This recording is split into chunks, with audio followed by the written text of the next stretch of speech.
ਵੇਖਣਾ ਨਾ ਭੁੱਲਣਾ ਮਾਂ ਬੋਲੀ ਦਾ ਮਾਂ ਵਰਗਾ ਮਿੱਠਾ ਤੇ ਮਿਠਾਸ ਜਾਣੇ ਮੇਲਾ ਨਿਊਜ਼।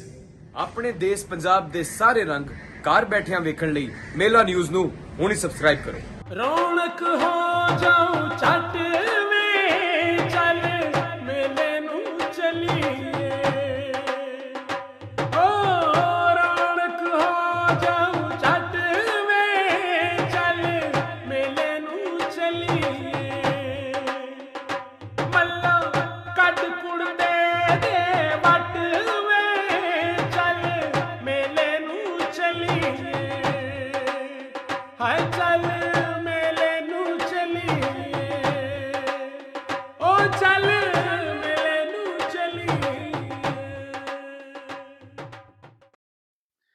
ਬਿਸਮਿल्लाहिर्रहमानिर्रहीम। ਸ਼ੁਰੂ ਖੁਦਾ ਦੇ ਨਾਮੋਂ ਜਿਸ ਦਾ ਜੋੜ ਜਵਾਬ ਨਾ ਕੋਈ, ਜਿਸ ਦੀ ਰਹਿਮਤ ਬਖਸ਼ਿਸ਼ ਵਾਲਾ ਅੰਤ ਹਿਸਾਬ ਨਾ ਕੋਈ। ਦੁਨੀਆ ਭਰ ਵਿੱਚ ਵਸਣ ਵਾਲੇ ਪੰਜਾਬੀਓ ਤੇ ਸਾਡੇ ਪਿਆਰੇ ਵੇਖਣ ਵਾਲਿਓ, ਅਸਲਾਮੁ ਅਲੈਕੁਮ, ਸਤਿ ਸ੍ਰੀ ਅਕਾਲ, ਨਮਸਕਾਰ ਤੇ ਢੇਰ ਢੇਰ ਸਲਾਮਾਂ। ਪੰਜਾਬੀ ਮਾਂ ਬੋਲੀ ਦੇ ਜ਼ੁਬਾਨੋਂ ਅਦਬ ਤੇ ਸਕਾਫਤ ਦੇ ਫਰੋਗ ਤੇ ਵਧਾਵੇ ਤੇ ਚੜਤਲ ਤੇ ਸਿੱਖਿਆ ਲਈ ਸ਼ੁਰੂ ਕੀਤੇ ਜਾਣ ਵਾਲੇ ਤੁਹਾਡੇ ਆਪਣੇ YouTube ਚੈਨਲ ਮੇਲਾ ਟੀਵੀ ਦੇ ਉੱਤੇ ਤੁਹਾਨੂੰ ਦਿਲ ਦੀਆਂ ਡੂੰਘਾਈਆਂ ਤੋਂ ਸਤ ਬਿਸਮਿਲ੍ਲਾ ਤੇ ਜੀ ਆਇਆਂ ਨੂੰ ਆਖਨੇ ਆ। ਸਾਹਿਬੋ, ਸਾਡੀ ਇਹ ਬੇਨਤੀ ਏ ਕੋਈ ਆਪਣੇ ਮੇਲਾ ਟੀਵੀ ਨੂੰ ਸਬਸਕ੍ਰਾਈਬ ਕਰ ਲਵੋ, ਨਾਲ ਬਣਿਆ ਹੋਇਆ ਟੱਲੀ ਦਾ ਨਿਸ਼ਾਨ ਜ਼ਰੂਰ ਨੱਪਿਆ ਜੇ, ਤਾਂ ਕਿ ਸਾਡੇ ਆਲ ਨੋਟੀਫਿਕੇਸ਼ਨਸ ਵੇਲੇ ਸਿਰ ਤੁਹਾਡੇ ਤਾਈਂ ਅਪੜ ਸਕਣ। ਪਿਆਰਿਓ, ਸਾਡੇ ਵਲੌਗਸ ਨੂੰ ਲਾਈਕ ਤੇ ਆਪਸ ਦੇ ਵਿੱਚ ਤੇ ਪੰਜਾਬੀ ਪਿਆਰਿਆਂ ਦੇ ਨਾਲ ਸ਼ੇਅਰ ਜ਼ਰੂਰ ਕਰਿਆ ਕਰੋ ਤੇ ਨਾਲੇ ਸਾਨੂੰ ਆਪਣੇ ਕਮੈਂਟਸ ਜ਼ਰੂਰ ਭਿਜਵਾਇਆ ਕਰੋ, ਜਿਹੜੇ ਕਿ ਸਾਡੇ ਲਈ ਬੜੀ ਹਲਾਸ਼ੇਰੀ ਦਾ ਮੂਜਬ ਹੁੰਦੇ ਨੇ। ਤੇ ਨਾਲੇ ਅਸੀਂ ਤੁਹਾਡੇ ਕਮੈਂਟਸ ਦੇ ਚੰਨ ਨੇ ਆਪਣੀ ਗੱਲਬਾਤ ਨੂੰ ਮਜ਼ੀਦ ਨਿਖਾਰਨ, ਸ਼ਿੰਗਾਰਨ ਤੇ ਸਵਾਰਨ ਦਾ ਆਰ ਤੇ ਯਤਨ ਵੀ ਕਰਦੇ ਰਹਿੰਦੇ ਆ। ਪਿਆਰਿਓ, ਸਾਡੇ ਇੱਕ ਬੜੇ ਹੀ ਪਿਆਰੇ ਬੇਲੀ ਤੇ ਮਿੱਤਰ ਤੇ ਸਾਡੇ ਬੜੇ ਨਿੱਘੇ ਤੇ ਉੱਗੇ ਸੱਜਣ ਮਾਸਟਰ ਰਿਆਜ਼ ਹੁਸੈਨ ਖੋਖਰ ਸਾਹਿਬ, ਜਿਹੜੇ ਕਿ ਵੱਡੇ ਪੰਜਾਬੀ ਸੇਵਕ ਵੀ ਨੇ, ਪੰਜਾਬੀ ਪਿਆਰੇ ਵੀ ਨੇ, ਆਪਣੀ ਮਾਂ ਬੋਲੀ ਦੀ ਬੜੀ ਖਿਦਮਤ ਕਰ ਰਹੇ ਨੇ, ਆਲਮ ਵੀ ਨੇ ਪੰਜਾਬੀ ਜ਼ੁਬਾਨੋਂ ਅਦਬ ਦੇ, ਇੱਕ ਅਰਸਾ ਪੰਜਾਬੀ ਪੜ੍ਹਾਉਂਦੇ ਵੀ ਰਹੇ, ਉਸਤਾਦ ਰਹੇ। ਪਿਆਰਿਓ, ਅਕਸਰ ਬੜੇ ਬੜੇ ਸਿਆਣਪ ਭਰੇ ਅਖਾਣ ਸਾਨੂੰ ਭਿਜਵਾਉਂਦੇ ਰਹਿੰਦੇ ਨੇ, ਸਾਡੇ ਪ੍ਰੋਗਰਾਮਾਂ ਦੇ ਵਿੱਚ ਸ਼ਿਰਕਤ ਕਰਦੇ ਰਹਿੰਦੇ ਨੇ। ਅੱਜ ਫੇਰ ਉਹਨਾਂ ਇੱਕ ਬੜਾ ਹੀ ਬੁੱਧੀਵਾਨਤਾ ਅਖਾਣ ਸਾਨੂੰ ਭੇਜਿਆ ਹੈ। ਅਖਾਣ ਪਿਆਰਿਓ ਇਸ ਤਰ੍ਹਾਂ ਹੈ ਕਿ ਬਾਦਸ਼ਾਹ ਤੇ ਆਸ਼ਕ ਦੂਜੇ ਨੂੰ ਨਹੀਂ ਵੇਖ ਸਕਦੇ, ਤੇ ਸਾਥੋਂ ਮੰਗ ਕੀਤੀ ਹੈ ਮਾਸਟਰ ਸਾਹਿਬ ਹੋਰਾਂ ਵੀ ਇਹਦਾ ਤਰਜਮਾ, ਇਹਦੀ ਵਿਆਖਿਆ ਅਸੀਂ ਤੁਹਾਡੇ ਹਜ਼ੂਰ ਬਿਆਨ ਕਰੀਏ। ਪਿਆਰਿਓ, ਇਹ ਜਿਹੜਾ ਅਖਾਣ ਮਾਸਟਰ ਸਾਹਿਬ ਹੋਰਾਂ ਸਾਨੂੰ ਭੇਜਿਆ ਹੈ, ਤਰਾਂਦੀ ਨਜ਼ਰੇ ਵੇਖੀਏ ਤੇ ਇਹਦਾ ਮਤਲਬ ਸਾਫ਼ ਹੈ, ਯਾਨੀ ਕਿ ਬਾਦਸ਼ਾਹ ਤੇ ਆਸ਼ਕ ਦੂਜੇ ਕਿਸੇ ਨੂੰ ਨਹੀਂ ਵੇਖ ਸਕਦੇ, ਕਿਸੇ ਨੂੰ ਬਰਦਾਸ਼ਤ ਨਹੀਂ ਕਰਦੇ। ਬਾਦਸ਼ਾਹ ਪਿਆਰਿਓ ਆਪਣੇ ਹਰੀਫ ਨੂੰ, ਯਾਨੀ ਆਪਣੇ ਮੁਕਾਬਲ ਨੂੰ ਨਹੀਂ ਬਰਦਾਸ਼ਤ ਕਰਦਾ। ਇਸੇ ਤਰ੍ਹਾਂ ਹੀ ਆਸ਼ਕ ਜਿਹੜਾ ਉਹ ਆਪਣੇ ਰਕੀਬ ਨੂੰ ਬਰਦਾਸ਼ਤ ਨਹੀਂ ਕਰਦਾ। ਯਾਨੀ ਇੱਕ ਮਤਲੂਬ ਦੇ ਦੋ ਤਾਲਬ ਹੋਣ ਤੇ ਉਹਨਾਂ ਦੀ ਆਪਸ ਦੇ ਵਿੱਚ ਕਿਹੜੇ ਸ਼ੁਰੂ ਹੋ ਜਾਂਦੀ ਹੈ, ਮੁਖਾਲਫਤਬਾਜ਼ੀ ਸ਼ੁਰੂ ਹੋ ਜਾਂਦੀ ਹੈ। ਵੇਖੋ ਨਾ, ਬਾਦਸ਼ਾਹ ਜਿਹੜਾ ਹੈ ਉਹ ਹਕੂਮਤ ਦਾ ਤਲਬਗਾਰ ਹੁੰਦਾ ਹੈ, ਉਹਦੀ ਇਹ ਮਨਸ਼ਾ ਹੁੰਦੀ ਹੈ ਕਿ ਸਲਤਨਤ ਜਿਹੜੀ ਹੈ ਉਹਨੂੰ ਮਿਲ ਜਾਏ। ਉਹ ਇਸ ਵਾਸਤੇ ਕਿਸੇ ਹੋਰ ਦੀ ਸ਼ਿਰਕਤ ਆਪਣੇ ਇਕਤਦਾਰ ਦੇ ਵਿੱਚ ਨਹੀਂ ਜਰਦਾ, ਬਿਲਕੁਲ ਨਹੀਂ ਬਰਦਾਸ਼ਤ ਕਰ ਸਕਦਾ। ਇਸੇ ਤਰ੍ਹਾਂ ਹੀ ਪਿਆਰਿਓ, ਇੱਕ ਮਾਸ਼ੂਕ ਦੇ ਅਗਰ ਦੋ ਆਸ਼ਿਕ ਹੋਣ ਤੇ ਉਹ ਆਪਸ ਦੇ ਵਿੱਚ ਰਕੀਬ ਖਵਾਉਂਦੇ ਨੇ, ਔਰ ਦੋਵੇਂ ਇੱਕ ਦੂਜੇ ਦੇ ਸਖਤ ਖਿਲਾਫ ਹੁੰਦੇ ਨੇ। ਬਲਕਿ ਜਿਵੇਂ ਬਾਦਸ਼ਾਹ ਕਿਸੇ ਦੂਜੇ ਨੂੰ ਹੁਕਮਰਾਨ ਨਹੀਂ ਵੇਖ ਸਕਦਾ, ਹੱਤਾ ਕਿ ਉਹਦੀ ਜਾਨ ਦੇ ਦਰਪੈ ਵੀ ਹੋ ਜਾਂਦਾ ਹੈ। ਇਸੇ ਤਰ੍ਹਾਂ ਆਸ਼ਿਕ ਵੀ ਅਸੀਂ ਦੇਖਿਆ ਕਿ ਉਹ ਆਪਣੇ ਮਾਸ਼ੂਕ ਦੇ ਕਿਸੇ ਹੋਰ ਆਸ਼ਿਕ ਨੂੰ ਬਰਦਾਸ਼ਤ ਨਹੀਂ ਕਰ ਸਕਦੇ। ਉਹ ਇਹ ਜਰਦੇ ਹੀ ਨਹੀਂ ਕਿ ਉਹਨਾਂ ਦੇ ਮਹਿਬੂਬ ਦਾ ਕੋਈ ਹੋਰ ਵੀ ਚਾਹੀਵਾਨ ਹੋਵੇ। ਇਹ ਬੜੀ ਇੱਕ ਆਲਮਗੀਰ ਸੱਚਾਈ ਹੈ ਇਸ ਅਖਾਣ ਦੇ ਵਿੱਚ ਬਿਆਨ ਕੀਤੀ ਗਈ ਹੋਈ। ਸਾਹਿਬੋ, ਇੱਕ ਸਾਡੀ ਮਾਂ ਬੋਲੀ ਪੰਜਾਬੀ ਦਾ ਹੀ ਹੋਰ ਅਖਾਣ ਹੈ ਕਿ ਦੁਨੀਆ ਦੇ ਜਿੰਨੇ ਵੀ ਝਗੜੇ ਨੇ ਇਹ ਜ਼ਨ, ਜ਼ਰ ਤੇ ਜ਼ਮੀਨ ਤੋਂ ਹੁੰਦੇ ਨੇ। ਯਾਨੀ ਇਹ ਤਰੇਵੇਂ ਚੀਜ਼ਾਂ ਜਿਹੜੀਆਂ ਨੇ, ਜ਼ਨ ਮੈਨੇ ਔਰਤ ਔਰ ਜ਼ਰ ਮੈਨੇ ਦੌਲਤ, ਮਾਲੋ ਜ਼ਰ, ਤੇ ਜ਼ਮੀਨ ਮੈਨੇ ਜਾਗੀਰ ਭੋਏ, ਇਹ ਵਾਕਈ ਤਰੇਵੇਂ ਚੀਜ਼ਾਂ ਜਿਹੜੀਆਂ ਨੇ ਨਾ, ਅਸੀਂ ਜਦੋਂ ਵੀ ਦੇਖੀਏ ਕੋਈ 70-80% ਜਿਹੜੇ ਝਗੜੇ ਆਉਂਦੇ ਨੇ ਅਦਾਲਤਾਂ ਦੇ ਵਿੱਚ, ਥਾਣਿਆਂ ਕਚਹਿਰੀਆਂ ਦੇ ਵਿੱਚ, ਤੇ ਉਹਨਾਂ ਦੇ ਪਿੱਛੇ ਇਹ ਤਰੇਵੇਂ ਚੀਜ਼ਾਂ ਦੇ ਵਿੱਚੋਂ ਹੀ ਕੋਈ ਇੱਕ ਚੀਜ਼ ਕਾਰ ਫਰਮਾ ਹੁੰਦੀ ਹੈ। ਸਾਹਿਬੋ, ਅਸਾਂ ਵੇਖਿਆ, ਤਾਰੀਖ ਸਾਨੂੰ ਦੱਸਦੀ ਏ, ਸਾਡਾ ਇਤਿਹਾਸ ਸਾਡੀ ਆਪਣੀ ਇਸੇ ਹੀ ਧਰਤੀ ਦਾ ਅਗਰ ਅਸੀਂ ਪਿਛੋਕੜ ਆਪਣੇ ਵੱਲ ਝਾਤੀ ਮਾਰ ਲਈਏ ਤੇ ਮੁਗਲ ਬਾਦਸ਼ਾਹਾਂ ਦੀ ਜਿਹੜੀ ਸਲਤਨਤ ਰਹੀ ਬਰਰੇ ਸਗੀਰ ਦੇ ਉੱਤੇ, ਉਹਨਾਂ ਦੀ ਹੁਕਮਰਾਨੀ ਰਹੀ ਸਦੀਆਂ ਤੀਕ, ਉਹਦੇ ਵਿੱਚ ਪਿਆਰਿਓ ਸਭ ਤੋਂ ਜ਼ਿਆਦਾ ਵੱਡੀ ਮਮਲਕਤ, ਵੱਡੇ ਇਲਾਕੇ ਦੇ ਉੱਤੇ ਹੁਕਮਰਾਨੀ ਕੀਤੀ ਸ਼ਹਿਨशाह ਮੁਹੱਯੀਉদ্ਦੀਨ ਔਰੰਗਜ਼ੇਬ ਆਲਮਗੀਰ ਨੇ। ਇਹ 6ਵਾਂ ਮੁਗਲ ਬਾਦਸ਼ਾਹ ਸੀ, ਯਾਨੀ ਮੁਗਲ ਬਾਦਸ਼ਾਹਾਂ ਦੇ ਵਿੱਚੋਂ 6ਵਾਂ ਨੰਬਰ ਹੈ ਔਰੰਗਜ਼ੇਬ ਆਲਮਗੀਰ ਦਾ। ਔਰ ਪਿਆਰਿਓ, ਇਹ ਵਾਹਿਦ ਬਾਦਸ਼ਾਹ ਸੀ ਮੁਗਲ ਬਾਦਸ਼ਾਹਾਂ ਦੇ ਵਿੱਚੋਂ ਜਿਹੜਾ ਕਿ ਹਾਫਿਜ਼ੇ ਕੁਰਾਨ ਵੀ ਸੀ। ਇਸਲਾਮੀ ਤਾਲੀਮ ਬਹੁਤ ਜ਼ਿਆਦਾ ਉਹਨੇ ਹਾਸਲ ਕੀਤੀ ਹੋਈ ਸੀ। ਇਸਲਾਮ ਦੀ ਮਜ਼ਹਬੀ ਤਾਲੀਮ ਦਾ ਨਾ ਸਿਰਫ ਜਾਣੂ ਸੀ ਬਲਕਿ ਆਲਿਮ ਸੀ। ਉਹਦੀ ਬੜੀ ਮਸ਼ਹੂਰ ਕਿਤਾਬ ਫਤਾਵਾ ਆਲਮਗੀਰੀ ਕਈ ਜਿਲਦਾਂ ਦੇ ਵਿੱਚ ਮੌਜੂਦ ਹੈ ਹੁਣ ਵੀ, ਔਰ ਲੋਕੀ ਰਾਹਨੁਮਾਈ ਹਾਸਲ ਕਰਦੇ ਨੇ ਉਹਦੀ ਉਸ ਕਿਤਾਬ ਤੋਂ। ਉਹ ਦੀਨੀ ਕਿਤਾਬ ਹੈ ਪਿਆਰਿਓ। ਔਰੰਗਜ਼ੇਬ ਆਲਮਗੀਰ ਜਿਹੜਾ ਕਿ ਬੜਾ ਹੀ ਦੀਨ ਇਸਲਾਮ ਨੂੰ ਜਾਣਦਾ ਸੀ, ਹਾਫਿਜ਼ੇ ਕੁਰਾਨ ਸੀ, ਇਸਲਾਮੀ ਤਾਲੀਮਾਤ ਤੋਂ ਆਸ਼ਨਾ ਸੀ, ਉਹਨੂੰ ਇਹ ਪਤਾ ਸੀ ਕਿ ਬਾਪ ਦਾ ਕੀ ਮੁਕਾਮ ਹੈ, ਭਰਾਵਾਂ ਦੇ ਨਾਲ ਕੀ ਸਲੂਕ ਕਰਨਾ ਚਾਹੀਦਾ ਹੈ, ਇਸਲਾਮ ਸਾਨੂੰ ਕੀ ਤਾਲੀਮ ਦਿੰਦਾ ਹੈ।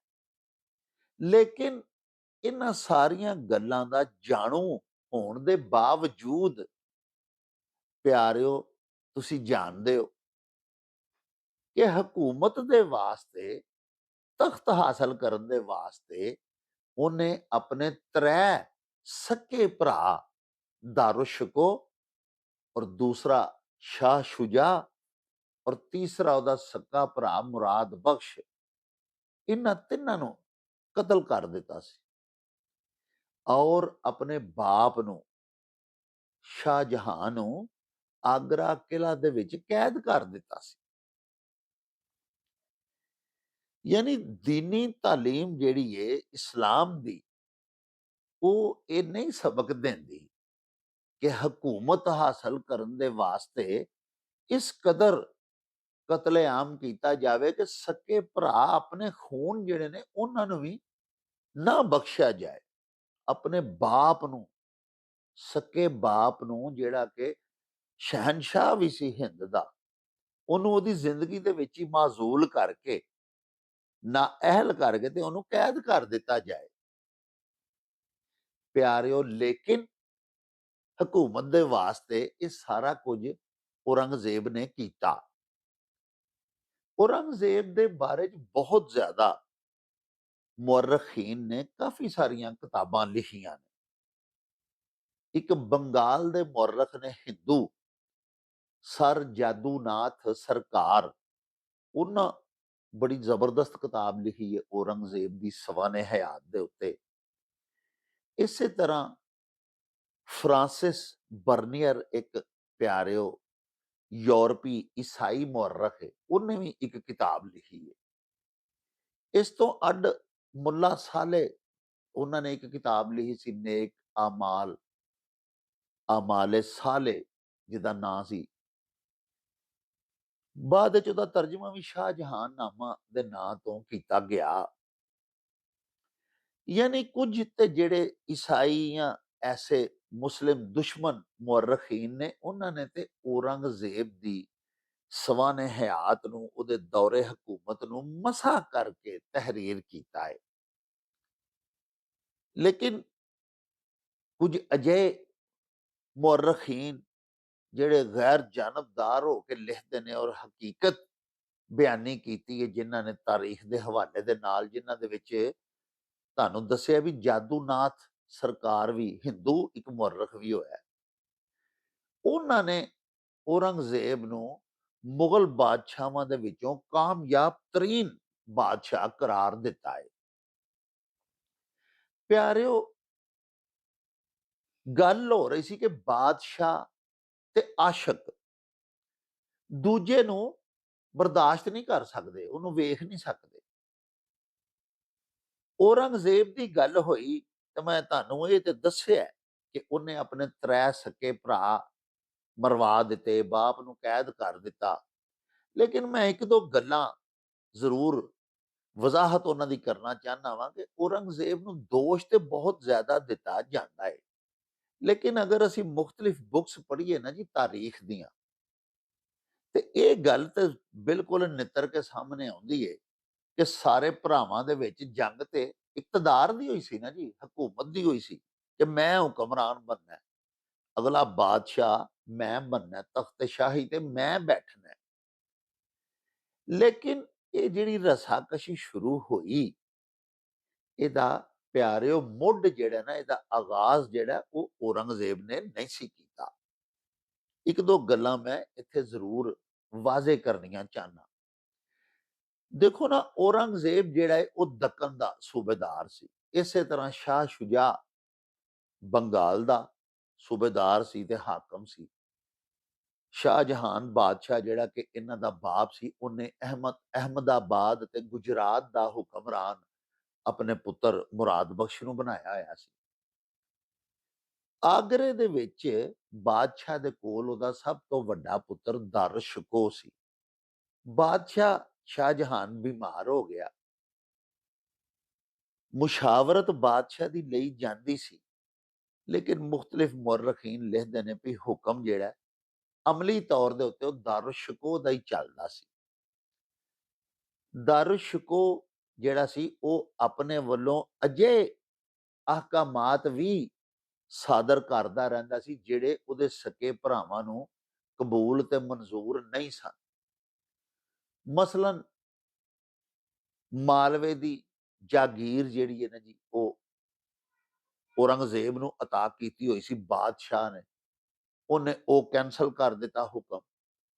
ਉਸ ਤੋਂ ਇਲਾਵਾ ਔਰੰਗਜ਼ੇਬ ਆਲਮਗੀਰ ਉੱਥੇ ਬੀਜਾਪੁਰ ਦੀਆਂ ਜੰਗਾਂ ਦੇ ਵਿੱਚ ਮਸਰੂਫ ਸੀ ਤੇ ਦਰ ਸ਼ੁਕੋ ਨੇ ਇੱਕ ਹੁਕਮਨਾਮਾ ਜਾਰੀ ਕਰ ਦਿੱਤਾ ਕਿ ਤਮਾਮ ਮੁਗਲ ਅਫਸਰਾਨ ਜਿੰਨੇ ਉੱਥੇ ਮੁਤਅਯਨ ਸਨ, ਬਾਦਸ਼ਾਹ ਦੇ ਦਰਬਾਰ ਵੱਲੋਂ ਤਾਇਨਾਤ ਕੀਤੇ ਗਏ ਹੋਏ ਸਨ, ਔਰੰਗਜ਼ੇਬ ਦੀ ਅਮਲਦਾਰੀ ਦੇ ਵਿੱਚ ਉਹਨਾਂ ਸਾਰਿਆਂ ਨੂੰ ਵਾਪਸ ਬੁਲਵਾ ਲਿਆ ਦਰ ਸ਼ੁਕੋ ਨੇ।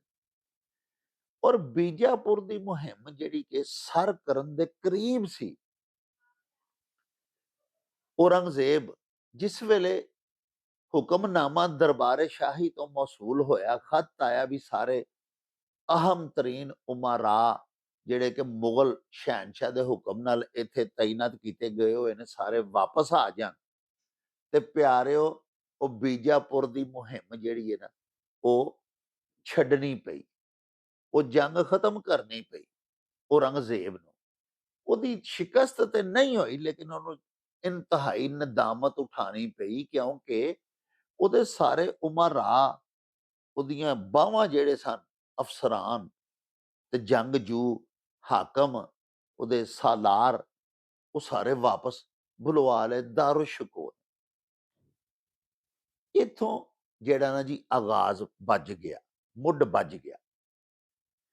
ਜਿਸ ਵੇਲੇ ਵਾਪਸ ਆਇਆ ਔਰੰਗਜ਼ੇਬ ਦੱਖਣ, ਤੇ ਉਹਨੇ ਆਪਣੇ ਬਾਪ ਨੂੰ ਜਾ ਕੇ ਤੇ ਇਹ ਸਾਰੀ ਗੱਲ ਦੱਸਣ ਦਾ ਇੱਕ ਮਤਾ ਪਕਾਇਆ ਕਿ ਮੈਂ ਜਾ ਕੇ ਬਾਦਸ਼ਾਹ ਨੂੰ ਖੁਦ ਮਿਲਣਾ, ਨਾਲੇ ਬਾਦਸ਼ਾਹ ਦੀ ਤਬੀਅਤ ਦਾ ਪਤਾ ਕਰਾਂਗਾ, ਵਾਲਦੇ ਗਿਰਾਮੀ ਦੀ, ਤੇ ਨਾਲੇ ਉਹਨਾਂ ਦੇ ਨੋਟਿਸ ਵਿੱਚ ਲਿਆਵਾਂਗਾ ਕਿ ਇਹ ਵੇਖੋ ਇੱਕ ਮੁਹਿੰਮ ਜਿਹੜੀ ਕਿ ਤੁਹਾਡੀ ਸਲਤਨਤ ਦੇ ਵਧਾਵੇ ਦੇ ਵਾਸਤੇ ਮੈਂ ਜਾਰੀ ਕੀਤੀ ਹੋਈ ਸੀ, ਉੱਥੇ ਮੈਂ ਲੜ ਰਿਹਾ ਸਾਂ, ਉੱਥੇ ਮੈਨੂੰ ਸ਼ਰਮਿੰਦਗੀ ਇੱਕ ਤੁਹਾਡੇ ਨਾਂ ਤੋਂ ਜਾਰੀ ਹੋਣ ਵਾਲੇ ਹੁਕਮ ਦੀ ਬਦੌਲਤ ਉਠਾਣੀ ਪਈ।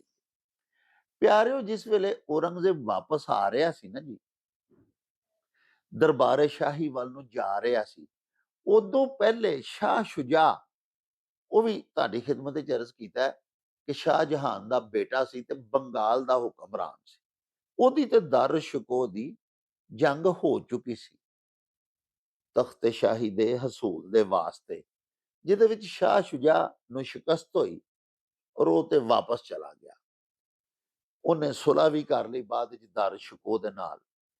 ਲੇਕਿਨ ਔਰੰਗਜ਼ੇਬ ਜਿਹੜਾ ਨਾ ਜੀ, ਇਹ ਜਦੋਂ ਟੁਰਿਆ ਨਾ ਬਾਪ ਦੀ ਇਯਾਦਤ ਦੇ ਵਾਸਤੇ ਕਿ ਮੈਂ ਜਾਣਾ ਜਾ ਕੇ ਨਾਲੇ ਆਪਣੇ ਵਾਲਿਦ ਦੀ ਤੀਮਾਰਦਾਰੀ ਕਰਨਾ ਤੇ ਨਾਲੇ ਉਹਨਾਂ ਦੇ ਨੋਟਿਸ ਵਿੱਚ ਗੱਲ ਲਿਆਉਣਾ, ਤੇ ਰਸਤੇ ਦੇ ਵਿੱਚ ਜਦੋਂ ਪਿਆਰਿਓ ਉਹ ਬੁਰਹਾਨਪੁਰ ਪਹੁੰਚਿਆ ਤੇ ਉਹਨੇ ਇੱਕ ਖੱਤ ਭੇਜਿਆ ਆਪਣੇ ਵਾਲਦ ਸਾਹਿਬ ਦੇ ਨਾਂ ਕਿ ਮੈਂ ਆ ਰਿਹਾ ਹਾਜ਼ਰੀ ਦੇ ਵਾਸਤੇ, ਤੁਹਾਡੀ ਹਜ਼ੂਰੀ ਦੇ ਵਿੱਚ ਪੇਸ਼ ਹੋਣ ਦੇ ਵਾਸਤੇ।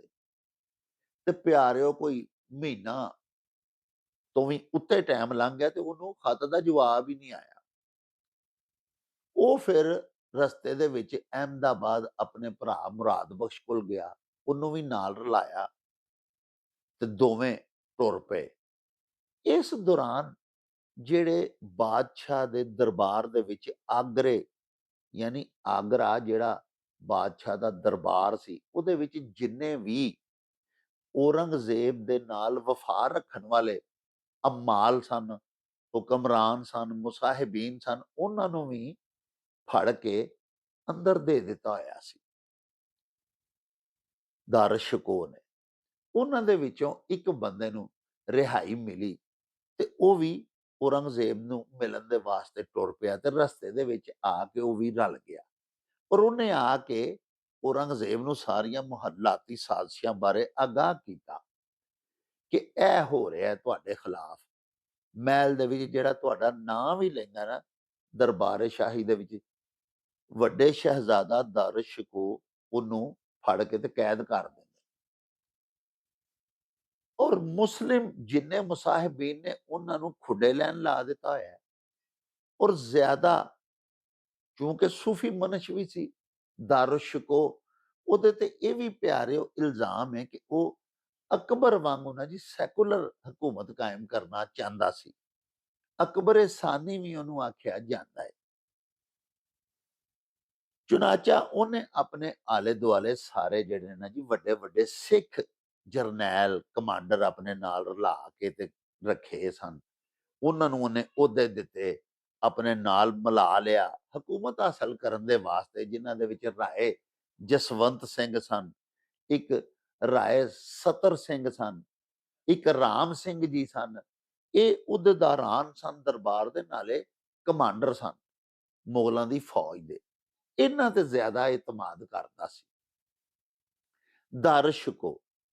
ਬਹਰਹਾਲ ਮੈਂ ਅਰਜ਼ ਕਰ ਰਿਹਾ ਸਾਂ ਕਿ ਖਤ ਭੇਜਿਆ ਤੇ ਇਸਨੇ ਬਾਜ਼ਯਾਬੀ ਆਪਣੇ ਬਾਪ ਦੀ ਬਾਰਗਾਹ ਦੇ ਵਿੱਚ ਹਾਜ਼ਰ ਹੋਣ ਦੇ ਵਾਸਤੇ ਉਹਦੇ ਕੋਲੋਂ ਇਜਾਜ਼ਤ ਮੰਗੀ।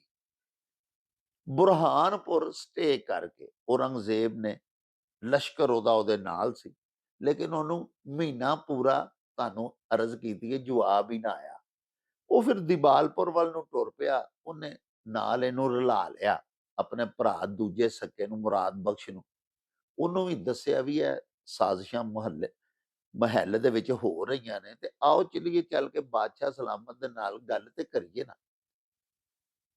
ਇਹਨਾਂ ਦਿਨਾਂ 'ਚ ਪਿਆਰਿਓ ਇੱਕ ਅਫਵਾਹ ਇਹ ਵੀ ਫੈਲ ਗਈ ਹੋਈ ਸੀ ਕਿ ਬਾਦਸ਼ਾਹ ਸਲਾਮਤ ਵਫਾਤ ਪਾ ਗਏ ਹੋਏ ਨੇ। ਹਾਲਾਂਕਿ ਬਾਦਸ਼ਾਹ ਸਲਾਮਤ ਵਫਾਤ ਨਹੀਂ ਸਨ ਪਾ ਗਏ ਹੋਏ, ਬਿਮਾਰ ਜ਼ਰੂਰ ਸਨ, ਲੇਕਿਨ ਅਮਲਦਾਰੀ ਉਹਨਾਂ ਦੀ ਜ਼ਿੰਦਗੀ ਦੇ ਵਿੱਚ ਹੀ ਦਰ ਸ਼ੁਕੋ ਨੇ ਆਪਣੀ ਸ਼ੁਰੂ ਕਰ ਲਈ ਹੋਈ ਸੀ। ਯਾਨੀ ਸਾਰੇ ਅਹਿਕਾਮਾਤ ਜਿਹੜੇ ਨੇ ਨਾ ਜੀ, ਉਹ ਦਰ ਸ਼ੁਕੋ ਜਾਰੀ ਕਰ ਰਿਹਾ ਸੀ, ਔਰ ਹੁਕਮ ਵੀ ਸਾਰੀ ਸਲਤਨਤ ਦੇ ਉੱਤੇ ਕਬਜ਼ਾ ਕਰਨ ਦੇ ਵਾਸਤੇ ਅਜਿਹੇ ਹੁਕਮ ਸਾਦਰ ਕਰ ਰਿਹਾ ਸੀ ਜਿਹਦੇ ਤੋਂ ਉਹਦੇ ਭਰਾ ਉਹਦੇ ਆਪੂ ਖਿਲਾਫ ਹੋ ਗਏ। ਤੇ ਪਿਆਰਿਓ, ਅਲ ਕਿੱਸਾ ਮੁੱਕਦੀ ਗੱਲ ਏ ਕਿ ਜਿਸ ਵੇਲੇ ਫਿਰ ਨਾ ਜਵਾਬ ਆਇਆ, ਫਿਰ ਦੋ ਖਤ ਅੱਗੇ ਪ੍ਰਭਾਤ ਜਿੱਥੇ ਫਿਰ ਜੰਗ ਹੋਈ, ਉਸ ਜਗ੍ਹਾ ਦੇ ਉੱਤੇ ਆ ਕੇ, ਉਸ ਮੁਕਾਮ ਤੇ ਆ ਕੇ ਦੋ ਖਤ ਮਜ਼ੀਦ ਔਰੰਗਜ਼ੇਬ ਨੇ ਭੇਜੇ। ਇੱਕ ਜਾਫਰ ਖਾਨ ਉਹਦਾ ਮੋਤਮਦ ਖਾਸ ਸੀ, ਉਹਦੇ ਹੱਥ ਭੇਜਿਆ। ਇੱਕ ਫੇਰ ਬਾਅਦ ਵਿੱਚ ਭੇਜਿਆ, ਜਿਹਦਾ ਜਵਾਬ ਪਿਆਰਿਓ ਰਾਏ ਜਸਵੰਤ ਸਿੰਘ ਜੀ ਨੇ ਇਹ ਦਿੱਤਾ ਕਿ ਤੁਸੀਂ ਬਿਲਕੁਲ ਇੱਥੇ ਨਾ ਆਉਣ ਦੀ ਜੁਰਤ ਕਰਨਾ। ਯਾਨੀ ਕਿ ਸ਼ਹਿਜ਼ਾਦਾ ਔਰੰਗਜ਼ੇਬ ਆਲਮਗੀਰ ਨੂੰ ਏਡਾ ਹੱਤਕ ਅਮੇਜ਼ ਔਰ ਤੋਹੀਨ ਅਮੇਜ਼ ਪਰਤਾਵਾ ਮਿਲਿਆ ਰਾਏ ਜਸਵੰਤ ਸਿੰਘ ਹੋਰਾਂ ਜੀ ਦੇ ਵੱਲੋਂ, ਜਿਹੜਾ ਕਿ ਪਿਆਰਿਓ ਜ਼ਾਹਿਰ ਉਹਨੇ ਆਪਣੇ ਜ਼ਿਹਨ 'ਚ ਬਿਠਾ ਲਿਆ, ਸ਼ਹਿਜ਼ਾਦਾ ਸੀ। ਉਸ ਤੋਂ ਬਾਅਦ ਬਹਰਹਾਲ ਮੈਂ ਤੁਹਾਡੀ ਖਿਦਮਤ 'ਚ ਅਰਜ਼ ਕਰ ਰਿਹਾ ਕਿ ਪ੍ਰਭਾਤ ਦੇ ਮੈਦਾਨ ਦੇ ਵਿੱਚ ਜੰਗ ਹੋਈ, ਅਪ੍ਰੈਲ 1658 ਦੀ ਇਹ ਗੱਲ ਹੈ। ਉਸ ਜੰਗ ਦੇ ਵਿੱਚ ਪਿਆਰਿਓ ਦਾਰੁਸ਼ ਸ਼ਿਕੋ ਨੂੰ ਸ਼ਿਕਸਤ ਹੋਈ, ਔਰ ਦਾਰੁਸ਼ ਸ਼ਿਕੋ ਨੂੰ ਬਾਅਦ ਅਜ਼ਾਂ ਕਤਲ ਕਰ ਦਿੱਤਾ ਗਿਆ। ਔਰੰਗਜ਼ੇਬ ਦੀਆਂ ਫੌਜਾਂ ਬੜੀਆਂ ਤਾਕਤਵਰ ਸਨ, ਔਰ ਔਰੰਗਜ਼ੇਬ ਬਹੁਤ ਵੱਡਾ ਜਰਨੈਲ ਸੀ। ਜਵਾਨੀ ਤੋਂ ਹੀ ਉਹਨੇ ਬਹੁਤ ਜ਼ਿਆਦਾ ਜੰਗਾਂ ਦੇ ਵਿੱਚ ਹਿੱਸਾ ਲਿਆ ਸੀ, ਔਰ ਉਹਨੇ ਆਪਣੇ ਬਾਪ ਦੀ ਸਲਤਨਤ ਦਾ ਬਹੁਤ ਜ਼ਿਆਦਾ ਇਜ਼ਾਫਾ ਕੀਤਾ। ਮੈਂ ਤੁਹਾਨੂੰ ਅਰਜ਼ ਕੀਤੀ ਹੈ ਨਾ ਪਹਿਲੇ ਵੀ ਤੁਹਾਡੀ ਖਿਦਮਤ ਦੇ ਵਿੱਚ ਕਿ ਜਿੰਨੀ ਔਰੰਗਜ਼ੇਬ ਆਲਮਗੀਰ ਦੇ ਦੌਰ ਦੇ ਵਿੱਚ ਮੁਗਲ ਸਲਤਨਤ ਫੈਲੀ ਤੇ ਵੁਸਤ ਮਿਲੀ ਮੁਗਲਾਂ ਦੀ ਸਲਤਨਤ ਨੂੰ, ਇੰਨੀ ਕਿਸੇ ਮੁਗਲ ਬਾਦਸ਼ਾਹ ਦੇ ਦੌਰੇ ਇਕਤਦਾਰ ਦੇ ਵਿੱਚ ਨਹੀਂ ਸੀ ਮਿਲੀ। ਸੋ ਪਿਆਰਿਓ, ਜੰਗ ਦੇ ਵਿੱਚ ਫਿਰ ਜਿਸ ਵੇਲੇ ਫਤਹ ਹੋ ਗਈ, ਬਾਅਦ ਵਿੱਚ ਸ਼ਾਹ ਸ਼ੁਜਾ ਨੇ ਵੀ ਮੁਖਾਲਫਤਾਂ ਕੀਤੀਆਂ। ਦਰ ਸ਼ੁਕੋ ਦੇ ਨਾਲ ਵੀ ਸ਼ਾਹ ਸ਼ੁਜਾ ਨੇ ਜੰਗ ਕੀਤੀ ਸੀ, ਲੇਕਿਨ ਉਹਦੇ ਨਾਲ ਸੁਲ੍ਹਾ ਕਰ ਲਈ ਸੀ। ਔਰੰਗਜ਼ੇਬ ਦੇ ਨਾਲ ਜੰਗ ਕੀਤੀ ਔਰ ਉਹਦੇ ਨਾਲ ਫਿਰ ਸੁਲ੍ਹਾ ਵੀ ਨਹੀਂ ਕੀਤੀ, ਬਲਕਿ ਉੱਥੋਂ ਫਰਾਰ ਹੋ ਗਿਆ। ਬਾਅਦ ਅਜ਼ਾਂ ਫਿਰ ਉਹ ਬਰਮਾ ਚਲਾ ਗਿਆ, ਉੱਥੋਂ ਦੇ ਰਾਜਾ ਨੇ ਜ਼ੁਲਮ ਸਿਤਮ ਕੀਤੇ, ਉਹਦੇ ਕੋਲੋਂ ਸਾਰਾ ਸੋਨਾ ਚਾਂਦੀ ਖੋਹ ਲਿਆ। ਬਾਅਦ ਵਿੱਚ ਫਿਰ ਉਹ ਮਾਨੀਪੁਰ ਦੀਆਂ ਪਹਾੜੀਆਂ ਦੇ ਵਿੱਚ ਕਸਮਪੁਰਸੀ ਦੇ ਆਲਮ ਵਿੱਚ ਮਰ ਗਿਆ ਸੀ। ਉਹ ਵੀ ਸਕਾ ਭਰਾ ਸੀ ਔਰੰਗਜ਼ੇਬ ਦਾ। ਉਹਦਾ ਕੰਮ ਸੀ ਔਰੰਗਜ਼ੇਬ ਨਾਲ ਸੁਲ੍ਹਾ ਕਰ ਲੈਂਦਾ, ਜਿਵੇਂ ਵੱਡੇ ਭਰਾ ਦਰ ਸ਼ੁਕੋ ਨਾਲ ਕੀਤੀ ਸੀ, ਲੇਕਿਨ ਉਹਨੇ, ਮੈਂ ਅਰਜ਼ ਕੀਤੀ ਹੈ, ਨਹੀਂ ਕੀਤੀ।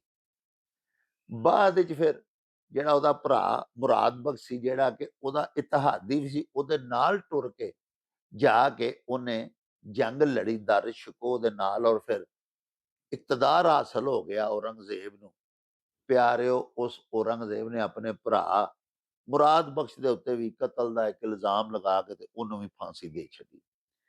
ਮੈਂ ਗੁਜ਼ਾਰਿਸ਼ ਇਹ ਕਰ ਰਿਹਾ ਸਾਂ ਕਿ ਸਭ ਨਾਲੋਂ ਜ਼ਿਆਦਾ ਦੀਨੀ ਇਲਮ ਰੱਖਣ ਵਾਲਾ ਬਾਦਸ਼ਾਹ ਹਿੰਦੁਸਤਾਨ ਦਾ, ਬਰਰੇ ਸਗੀਰ ਦਾ ਮੁਗਲ ਬਾਦਸ਼ਾਹ ਸ਼ਹਿਨਸ਼ਾਹ ਔਰੰਗਜ਼ੇਬ ਆਲਮਗੀਰ, ਜਿਹਦੀ ਤਕਰੀਬਨ ਸਾਰੇ ਬਰਰੇ ਸਗੀਰ ਦੇ ਉੱਤੇ ਹੁਕਮਰਾਨੀ ਸੀ, ਔਰ ਬੜਾ ਅਜ਼ੀਮ ਜਰਨੈਲ ਸੀ, ਬੜਾ ਮੁਸਲਿਮ ਹੁਕਮਰਾਨ, ਵੱਡੇ ਮੁਸਲਮਾਨ ਹਾਕਮਾਂ ਦੇ ਵਿੱਚ ਉਹਦਾ ਨਾਂ ਹੈ। ਲੇਕਿਨ ਪਿਆਰਿਓ, ਗੱਲ ਹੈ ਸਾਡੇ ਅਖਾਨ ਦੀ ਕਿ ਬਾਦਸ਼ਾਹ ਤੇ ਆਸ਼ਿਕ ਦੂਜੇ ਨੂੰ ਨਹੀਂ ਬਰਦਾਸ਼ਤ ਕਰ ਸਕਦੇ, ਨਹੀਂ ਵੇਖ ਸਕਦੇ। ਤੇ ਮੈਂ ਅਰਜ਼ ਤੁਹਾਡੀ ਸੇਵਾ 'ਚ ਇਹ ਕਰ ਰਿਹਾ ਕਿ ਔਰੰਗਜ਼ੇਬ ਦੇ ਅੱਗੇ ਵੀ ਭਾਵੇਂ ਹਾਲਾਤ ਬਣਾਏ ਗਏ, ਉਹਦੇ ਭਰਾਵਾਂ ਵੱਲੋਂ ਪਹਿਲ ਹੋਈ, ਜੋ ਵੀ ਹੋਇਆ, ਉਹਨੇ ਇਕਤਦਾਰ ਤੇ ਕਬਜ਼ਾ ਕਰਨ ਦੇ ਵਾਸਤੇ ਫਿਰ ਆਪਣੇ ਸਕੇ ਭਰਾਵਾਂ ਨੂੰ ਰਸਤੇ ਚੋਂ ਵੀ ਹਟਾਇਆ, ਬਾਪ ਨੂੰ ਵੀ ਪਾਬੰਦੇ ਸਲਾਸਲ ਕਰ ਦਿੱਤਾ। ਸੋ ਅਰਜ਼ ਇਹ ਵੇ ਕਿ ਇਹ ਜਿਹੜੀ ਹੁਕਮਰਾਨੀ ਹੈ, ਹਕੂਮਤ ਹੈ, ਇਹ ਜਾਗੀਰ ਹੈ, ਇਹ ਜ਼ਮੀਨ ਹੈ, ਇਹ ਭੋਇਮ ਹੈ, ਇਹ ਇਕਤਦਾਰ ਹੈ, ਇਹ ਇਖਤਿਆਰ ਦਾ ਇਹ ਐਸੇ ਨਸ਼ੇ ਨੇ ਕਿ ਪਿਆਰਿਓ ਇਹ ਲੱਗ ਜਾਣ ਤੇ ਫਿਰ ਇਹ ਮੂੰਹੋਂ ਨਹੀਂ ਲੈਂਦੇ। ਬੰਦਾ ਆਪਣੇ ਸਕੇ ਭਰਾਵਾਂ ਨੂੰ ਕਤਲ ਕਰਨ ਤੇ ਵੀ ਤਿਆਰ ਹੋ ਜਾਂਦਾ ਹੈ। ਸਾਡੇ ਗੁਜਰਨ ਵਾਲੇ ਸ਼ਹਿਰ ਦੀ ਗੱਲ ਹੈ, 2-3 ਦਿਨ ਪਹਿਲੇ ਦਾ ਵਾਕਿਆ ਹੈ। ਜਾਇਦਾਦ ਤੋਂ ਸਕੇ ਵੱਡੇ ਭਰਾ ਨੂੰ ਸਕੇ ਛੋਟੇ ਭਰਾ ਨੇ ਕਤਲ ਕਰ ਦਿੱਤਾ।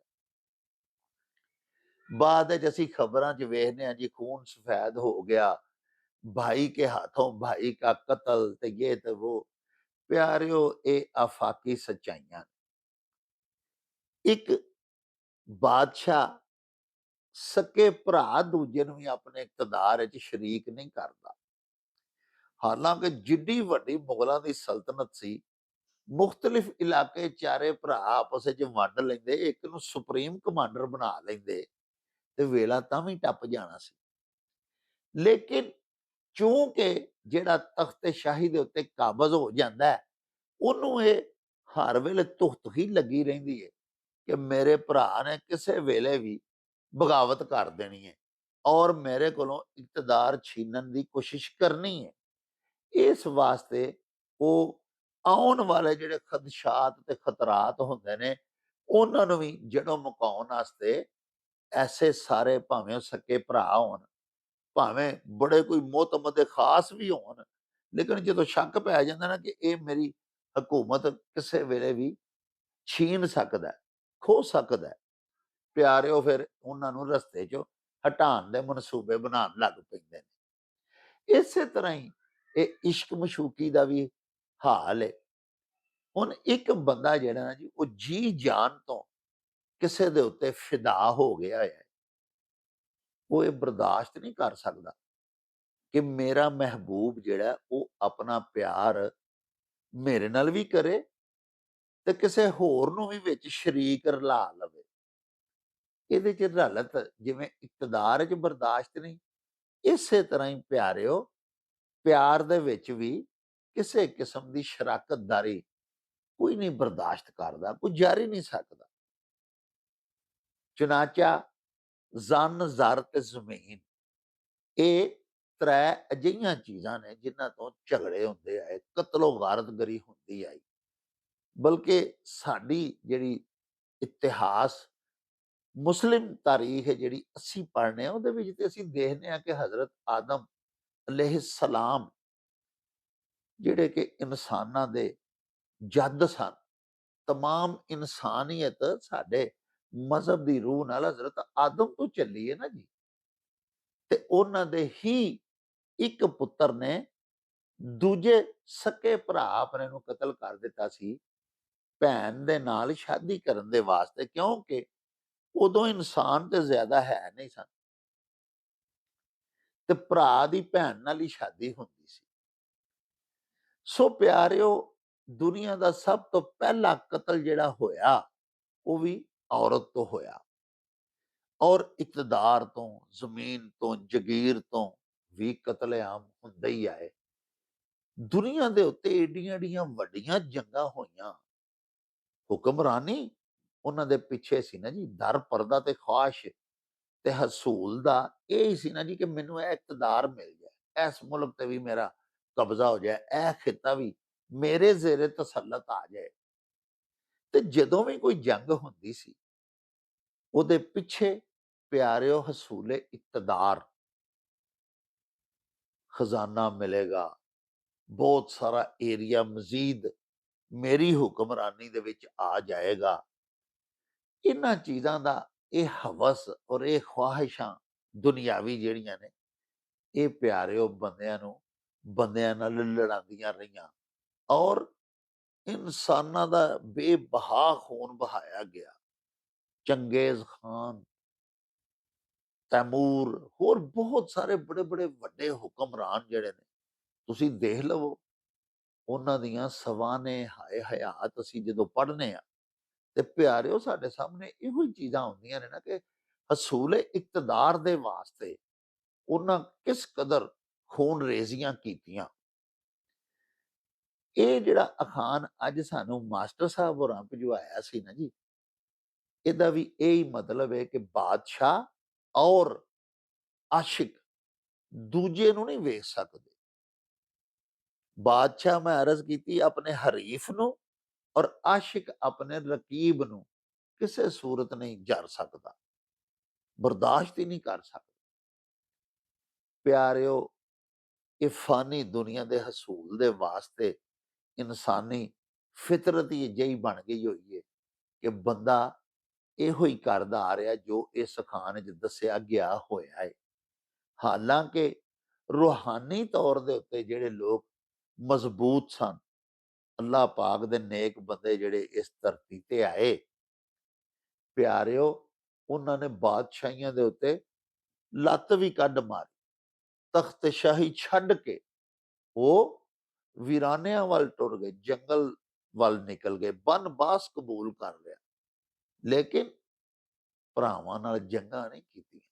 ਲੇਕਿਨ ਚੂੰਕਿ ਮੈਜੋਰਿਟੀ ਦਾ ਰਵੱਈਆ ਅਕਸਰੀਅਤ ਦਾ ਇਹੋ ਹੀ ਰਿਹਾ ਹੈ ਜੋ ਅਖਾਣ ਵਿੱਚ ਬਿਆਨ ਕੀਤਾ ਗਿਆ ਹੋਇਆ ਹੈ, ਇਸ ਵਾਸਤੇ ਅਸੀਂ ਇਹ ਤੁਹਾਡੇ ਹਜ਼ੂਰ ਨਖੇੜ ਕੇ ਬਿਆਨ ਕੀਤਾ ਕਿ ਬਾਦਸ਼ਾਹੀ ਦੇ ਹਸੂਲ ਦੇ ਵਾਸਤੇ ਸਕੇ ਭਰਾ ਪਿਓ ਕਿਸੇ ਨੂੰ ਨਹੀਂ ਕੋਈ ਬਰਦਾਸ਼ਤ ਕਰਦਾ।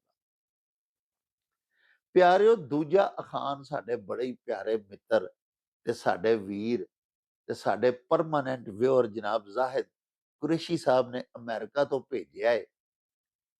ਉਹ ਇਸ ਤਰ੍ਹਾਂ ਹੈ ਕਿ ਆਪਣਾ ਆਪ ਸੰਭਾਲੀਏ ਤੇ ਚੋਰ ਕਿਸੇ ਨੂੰ ਆਖੀਏ ਨਾ। ਸਾਹਿਬੋ, ਇਹ ਵੀ ਬੜਾ ਹੀ ਮੱਤ ਭਰਿਆ ਅਖਾਣ ਹੈ। ਇਹਦੇ ਵਾਸਤੇ ਸਾਨੂੰ ਕਾਫੀ, ਚੂੰਕਿ ਵਕਤ ਦਰਕਾਰ ਹੈ, ਇਹਦਾ ਤਰਜਮਾ, ਇਹਦੀ ਸ਼ਰ੍ਹ ਤੁਹਾਡੇ ਹਜ਼ੂਰ ਬਿਆਨ ਕਰਨ ਦੇ ਵਾਸਤੇ, ਇਸ ਵਾਸਤੇ ਇਹਨੂੰ ਆਪਣੀ ਕੱਲ ਵਾਲੀ ਨਿਸ਼ਚਿਤ ਦੇ ਉੱਤੇ ਰੱਖ ਲੈਂਦੇ ਆ। ਹੁਣ ਦਿਓ ਸਾਨੂੰ ਇਜਾਜ਼ਤ, ਕਾਫੀ ਟਾਈਮ ਹੋ ਗਿਆ ਪਹਿਲੇ ਇੱਕੋ ਅਖਾਣ ਦੀ ਵਿਆਖਿਆ ਕਰਦਿਆਂ ਹੋਇਆਂ ਹੀ, ਤੇ ਬਾਕੀ ਗੱਲਾਂ ਬਾਤਾਂ ਇਨਸ਼ਾਅੱਲਾ ਕੱਲ ਤੁਹਾਡੇ ਨਾਲ ਸਾਂਝੀਆਂ ਕਰਾਂਗੇ ਤੇ ਆਪਣਾ ਦੂਜਾ ਅਖਾਣ ਵੀ ਕੱਲ ਤੁਹਾਡੀ ਖਿਦਮਤ ਵਿੱਚ ਪੇਸ਼ ਕਰਾਂਗੇ। ਲੈ ਓ ਯਾਰ ਹਵਾਲੇ ਰੱਬ ਦੇ ਤੇ ਮੇਲੇ 4 ਦਿਨਾਂ ਦੇ, ਉਸ ਦਿਨ ਈਦ ਮੁਬਾਰਕ ਹੋਸੀ, ਜਿਸ ਦਿਨ ਫੇਰ ਮਿਲਾਂਗੇ, ਰੱਬ ਰਾਖਾ ਤੇ ਅੱਲਾ ਬੇਲੀ। ਓ ਚੱਲ ਮੇਲੇ ਨੂੰ ਚਲੀਏ।